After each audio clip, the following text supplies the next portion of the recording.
Welcome to my YouTube channel Mukesh Barthuniya YouTube channel में आपका हार्दिक स्वागत है। और आज का जो हमारा ब्लॉग है वो पन्ना मीणा कुंड जो आमेर के पास में है, और वहाँ जाकर अब हम घूमेंगे पन्ना मीणा कुंड और जानेंगे वहाँ का इतिहास।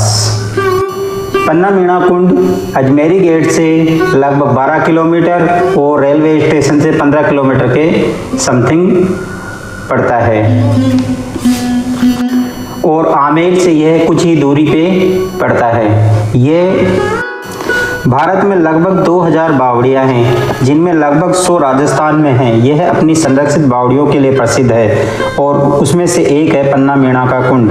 पन्ना मीणा का कुंड के अन्य नाम पन्ना मीणा बावड़ी या पन्ना मीणा कुंड भी है। सामान्य ज्ञान बावड़ी भारतीय नाम है। यह एक पुराना जल भंडारण होता है जिस पर सीढ़ियों के द्वारा नीचे पहुंचा जा सकता है। पन्ना मीणा का कुंड भारत में एक अद्वितीय स्थापत्य कला का चमत्कार है, जिसे देखने हजारों लोग आते हैं। इसके अलावा 200 फीट ये गहरी बावड़ी है, दुनिया भर में पर्यटकों को आकर्षित करती है। पन्ना मीणा बावड़ी में हमेशा पानी रहता है, और स्थानीय लोगों का जल स्रोत था पन्ना मीणा बावड़ी।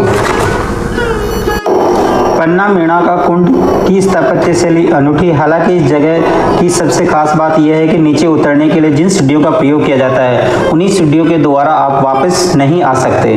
आप लगभग अलग स्थान से वापस आएंगे।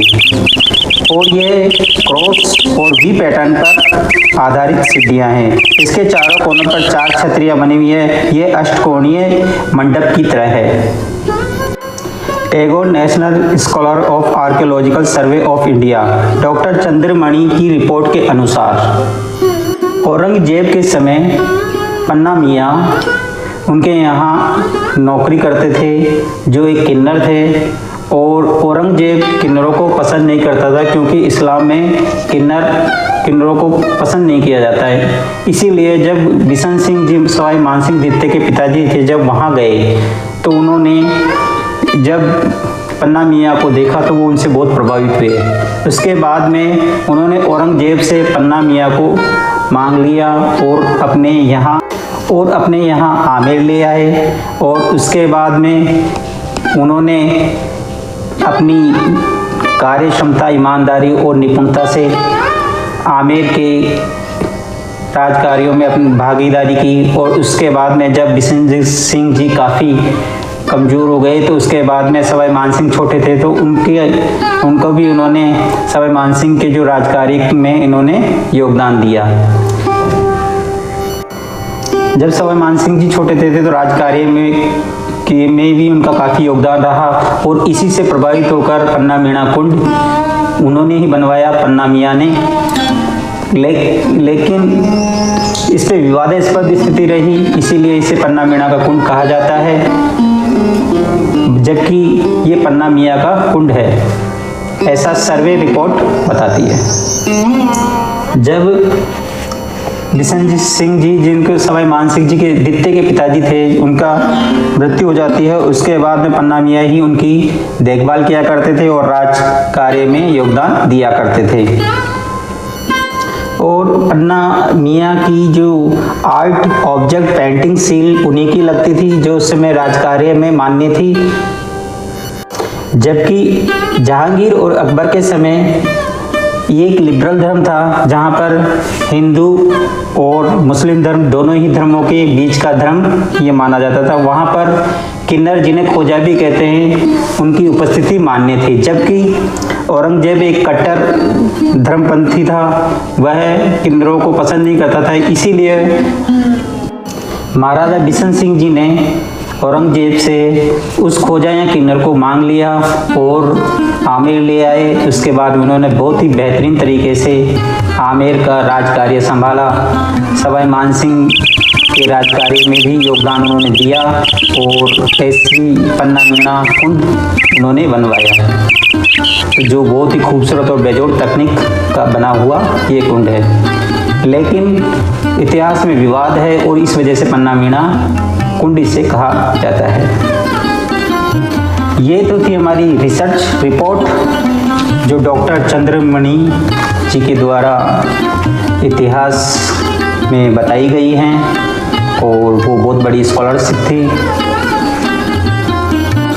उनकी लिखी बुक्स और उनकी फ़ोटोज़ भी हमने यहाँ हमारे ब्लॉग में डिस्प्ले किया है, ताकि आप उन्हें जान सकें, समझ सकें कि वो कितना बेहतरीन उन्होंने काम किया और इतिहास को एक नई राह प्रदान करी। जयपुर के कई इतिहास भी उन्होंने लिखे, बताए और एक नई राह हम लोगों को प्रदान की। पन्ना मीणा कुंड में 1800 सीढ़ियाँ और 8 मंजिला ये कुंड है। और अब हम चलते हैं बिहारी जी मंदिर। बिहारी जी मंदिर और ये पन्ना मीणा कुंड या पन्ना मियाँ कुंड ये रिस्टोर्ड है, प्रोटेक्ट है सरकार के द्वारा। तो यहाँ पर अब हम देखते हैं बिहारी जी मंदिर, जो भी प्रोटेक्ट है, रिस्टोर्ड है और गवर्नमेंट आर्कियोलॉजिकल सर्वे में इसका नाम है। यहाँ पर ऐसे 365 मंदिर आमेर के अंदर है और जो इतिहास की दृष्टि से बेहद ही खूबसूरत बेजोड़ तकनीक और स्थापत्य शैली के लिए माने जाते हैं। बिहारी जी के मंदिर में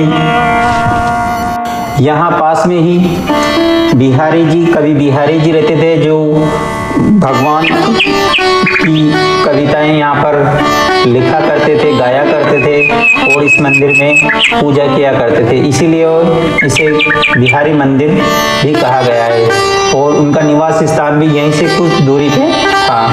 तो ये जो कवि बिहारी मंदिर देख रहे हैं, बहुत ही बेजोड़ तकनीक से बनाया हुआ है, बहुत ही खूबसूरत है और इसकी जो स्थापत्य शैली है वो बहुत ही अनूठी है, जो हमें इतिहास के बारे में बताती है और हमारी जो आर्ट है उसको दिखाती है। कितनी सुंदर ये आर्ट है। मुकेश बटुनिया यूट्यूब चैनल को लाइक कर लीजिए, शेयर कर लीजिए और कमेंट करके हमें ज़रूर बताइए कि आपको पन्ना मीणा का जो डॉक्टर चंद्रमणि जी ने रिसर्च रिपोर्ट दी है और हमें बताया है, जो रिसर्च किया है वो आपको कैसा लगा। इतिहास के बारे में हम आपके सामने फैक्ट लाना पसंद करते हैं, ताकि आपको इतिहास से जुड़ी हुई आपकी जो ज्ञान है वो बढ़े और आपकी जो धारणाएं हैं वो टूटे और आप असल रिसर्च को जाने, पहचाने और कहानियों को केवल कहानियों के आधार पे ही जाने और रिसर्च से जुड़ी हुई चीज़ों को समझे। तो हमने दिखाया हमारा ये व्लॉग पन्ना मियाँ की बावड़ी, जो बहुत ही खूबसूरत बावड़ी है। यहाँ पर भूल भुलैया, दबंग 3 और आर्य वेब सीरीज की कई बॉलीवुड फिल्मों का फिल्मांकन भी किया गया है। जय विक्रांत फिल्म का भी फिल्मांकन यहाँ पर किया गया है। पन्ना मियाँ का कुंड या पन्ना मीणा का कुंड फ्री है और सुबह शाम ये खुलता है, तो आप इसका समय देख सकते हैं। उसके बाद में आप यहाँ आ सकते हैं। बेहद ही घूमने की बहुत ही खूबसूरत ये जगह है। इसके अलावा आप पन्ना मियाँ की मस्जिद देख सकते हैं, पन्ना मियाँ की हवेली देख सकते हैं और पन्ना मियाँ की सराय भी यहाँ पर देख सकते हैं आमेर के अंदर। पन्ना मियाँ की हवेली में अभी RTDC का होटल चल रहा है और ये हवेली बहुत ही खूबसूरत हवेली है, तो आप जाके देख सकते हैं, जान सकते हैं। बाय।